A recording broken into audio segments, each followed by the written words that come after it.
घर वाले बस मौके का इंतज़ार कर रहे थे कि कब उसे मार सके।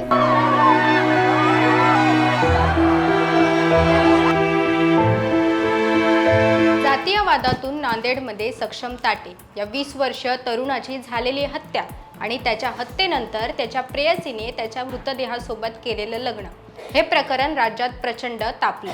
सक्षम ताटे आणि आचल मामिडवार यांचे गेल्या 3 वर्षापासून प्रेम संबंध होते आणि महत्त्वाचे म्हणजे सक्षम आणि आचलच्या घरच्यांचेही चांगले संबंध होते, पण तो दुसऱ्या जातीचा असल्यानं या मुलीच्या वडील आणि भावानेच सक्षम दुसऱ्या जातीचा म्हणून 3 गोळ्या घालून डोक्यात फरशी घालून दगडाने ठेचून त्याची हत्या केली। या हत्येनंतर आचलचा सक्षमच्या पार्शिवाशी लग्न केलं। माहितीनुसार सक्षम आणि मामिडवार दोघेही गुन्हेगारी पार्श्वभूमीचे होते। सक्षम काही दिवसांपूर्वी तुरुंगातून सुटून आला होता। त्याच्यावर MPADची कारवाई देखील करण्यात आली होती आणि महत्त्वाचं म्हणजे ही कारवाई आचलने दाखल केलेल्या गुन्ह्यात करण्यात आली होती। ते प्रकरण नेमकं काय होतं, त्यावेळी नेमकं काय घडलं, प्रेम प्रकरणाची सुरुवात ते सक्षमची हत्या याचा संपूर्ण घटनाक्रम या व्हिडिओच्या माध्यमातून जाणून घेऊयात। नमस्कार, मी मयुरी आणि आपण पाहतात मुंबई आउटलुक। सक्षम आणि आचल यांच्या गेल्या 3 वर्षापासून प्रेम संबंध होते, मात्र सक्षम वेगळ्या जातीचा असल्यानं हे प्रेम संबंध आचलच्या घरच्यांना मान्य नव्हतं।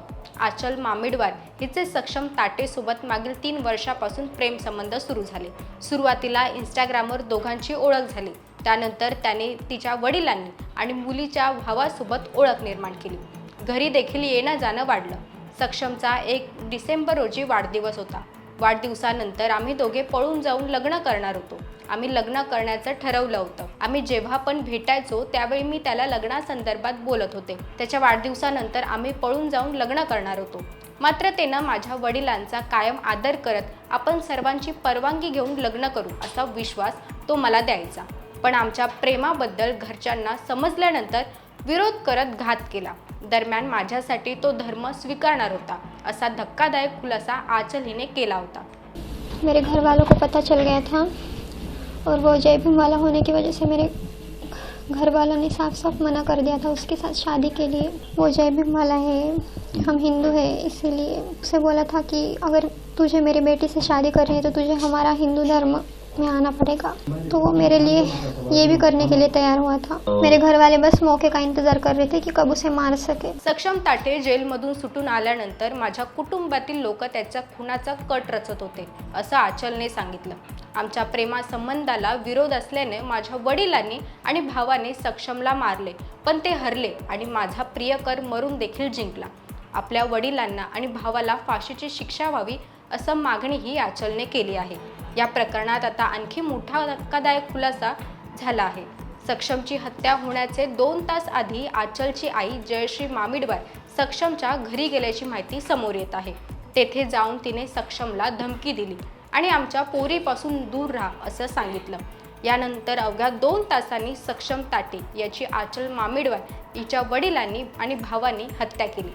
पोलिसांनी आचलचे वडील गजानन मामिडवार यांच्यासह 5 जणांना पोलिसांनी अटक केली। जयश्री मदन सिंग ठाकूर, गजानन बालाजीराव मामिडवार, साहिल ठाकूर, सोमेश लखे, वेदांत अशी आरोपींची नावं आहेत। यानंतर जेव्हा सक्षमचा मृतदेह घरी आला तेव्हा प्रचंड धक्का बसलेली तरुणी अत्यंत जोरात हंबरडा फोडू लागली। यानंतर संताप व्यक्त करत आपल्या प्रियकराच्या मृतदेहाशीच लग्न केलं आणि त्याच्या नावाने कुंकूही लावलं। यानंतर मग आपल्या वडील आणि भावांना फाशीची शिक्षा द्यावी अशी मागणी देखील केली। जर आता मृत सक्षमच्या आईच्या फिर्यादीवरून इतवारा पोलिसांनी मुलीच्या वडील आणि भावांसह 8 जणांविरोधात गुन्हा दाखल केला। शिवाय या सर्वांना पोलिसांनी देखील ताब्यात घेतलं आहे। जाती व्यवस्था खोलवर रुजलेली असल्याने त्याचा अहंकारही कायम असतो।